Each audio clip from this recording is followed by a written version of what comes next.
That damned inner voice that never shuts up.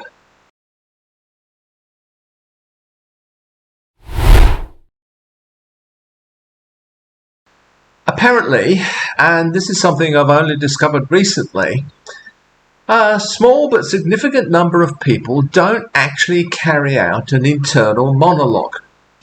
If you don't know what I mean by an internal monologue, you're probably one of those.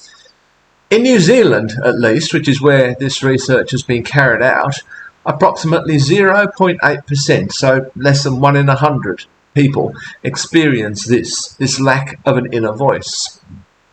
I'm constantly talking to myself in my head. It's actually what I call thinking. This monologue is non-stop. Even sleep doesn't stop it. Every thought I formulate is in the form of words and sentences. I don't honestly know what thinking could possibly be if it wasn't this. When I was thinking about what I might say here today, as is the case every day, I would run through the words and sentences in my head. Much of what I'm saying to you now, in fact, almost everything of what I'm saying to you now, began as an inner monologue in my mind. Yet, apparently, this small percentage of people don't experience this inner monologue at all. What do they do instead? What does thinking mean to them? What are they doing when they think? Because this inner monologue is precisely what I call thinking. What else is there? My mind boggles and my inner monologue goes crazy and raises its voice. Apparently this lack of an inner voice has even been given a name, Aneuralia. It was given this name by Professor Anthony, or as we'll call him, Tony Lambert, and his team at the University of Auckland. He's been closely researching this phenomenon. Apparently this is closely correlated with something else called aphantasia, which is the inability to form visual images in the mind. So not only do some people not hear an inner voice, they don't experience inner visual images either. What's left? What would it be like to have a silent mind? I imagine that meditation would be a whole lot easier, for one thing. I've been through various forms of meditation training and practice over the years, but I could rarely get past that initial step of trying to quieten my mind. I guess those people who don't have this voice inside them don't face this problem. This, of course, raises all kinds of questions about what impact this absence of an inner voice might have on a person's life. Are there personality differences between people who have or don't have this voice? Does it influence people's career choices, hobbies? Is there a difference in how much these different kinds of people read? For me, for example, reading a book means hearing the words on the page as voices in my head. Sometimes my own voice, sometimes those of the imagined characters. I can only think that reading without this experience would be a vastly less rich experience. But maybe not. I can't actually imagine what it would be like. Sang-Hyun Kim is a PhD student at the University of Auckland. I'm going to play for you an extract from a podcast where he describes his experience of Aneuralia, which he discovered when he was watching an episode of Friends. Now, this broadcast is from RNZ, which I assume is Radio New Zealand, and I hope I'm not breaching any copyright when I play this extract to you. I'll put a link to the full broadcast below in the description. I see the world and I think of the world kind of through closed captions, these thoughts sort of pop into my mind and I can comprehend exactly what I'm feeling, what I'm seeing, what I'm experiencing, but those thoughts aren't translated sort of verbally into this voice.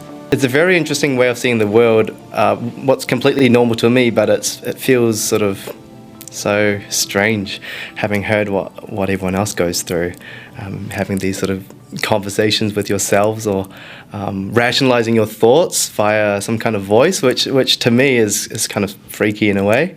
I've always been used to this kind of silence. There's an episode of Friends where the whole gang is sitting around in the coffee shop and And Ross is telling this story. He's talking to everyone about dinosaurs, and he's going on and on. Carl, nobody, no matter how famous their parents are, nobody is allowed to climb on the dinosaur. And the camera pans to every character there. And you hear what their thoughts are. You hear Rachel saying, "Oh my gosh, he's so passionate about dinosaurs. It's so great." I love how he cares so much about stuff. Monica's getting sick of him rambling on. Oh, good. Another dinosaur story. And Chandler's just thinking in his own world about if he was a superhero, while Phoebe and Joey are just sort of singing and not even focusing on the conversation. But you get to hear and see exactly what the characters are experiencing and thinking at that moment. You hear their voices speak over that. And I remember watching that and being really confused and just laughing, not really being aware that some people do experience the world like that. That for some people, their voices in their head are the voices that they speak aloud. I almost broke down and had some kind of existential crisis. Thinking about what other people, how they think, whether these thoughts are running through their head all the time, and you start to ponder about the possibilities, about how people see the world. Does everyone sort of rehearse their speeches before mentally? Do they sing songs in their head? What are they doing that I don't get to be a part of? And it's, in a way, it kind of, I don't know if it scares you, but it makes you really open your eyes to the possibilities that nothing is really normal. It was a bit of a groundbreaking moment when I really came to terms that this is a bit of a weird thing. It's a very interesting thing that I think deserves to be looked at further. So far, no personality differences have been identified between those who do or don't have an inner voice. There seem to be no differences in the way people remember verbal information. This surprises me because surely remembering a series of words requires you to say them over in your head. From my limited reading in this area, it's not clear to me whether people who self-report anauralia actually do recite the words in their minds or don't, but rather remember them anyway. This would be much more interesting to me.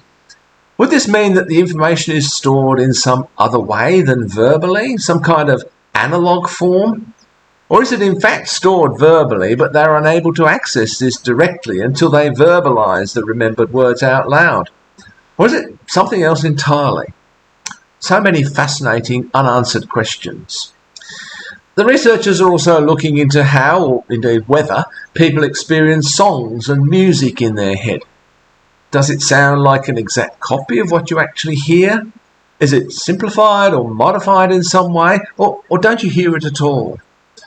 I'll be wanting to look more closely at my own experiences in this area, though I initially suspect that I won't recall the exact instrumentation simply because I'm less interested in that than in the lyrics and the vocals.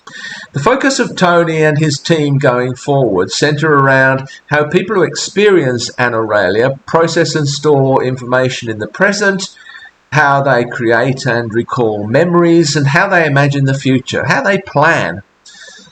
Previous research has linked these particular functions of the brain to auditory imaging. So what strategies do people who lack this imagined sound use instead? So far, nothing the researchers have found suggests that this lack of an inner voice is any kind of barrier to leading a successful or fulfilling life. It'll be fascinating to see where this research leads. If you don't have this experience of an inner voice, then it does seem to me that you are missing out on something. On the other hand, I am missing out on the silence that you probably enjoy, or at least you would enjoy if you knew how difficult it was for someone like me to actually achieve that silence. I suspect I am probably edging towards the other extreme, which they call hyperauralia. What's that? Oh, for goodness sake, shut the fuck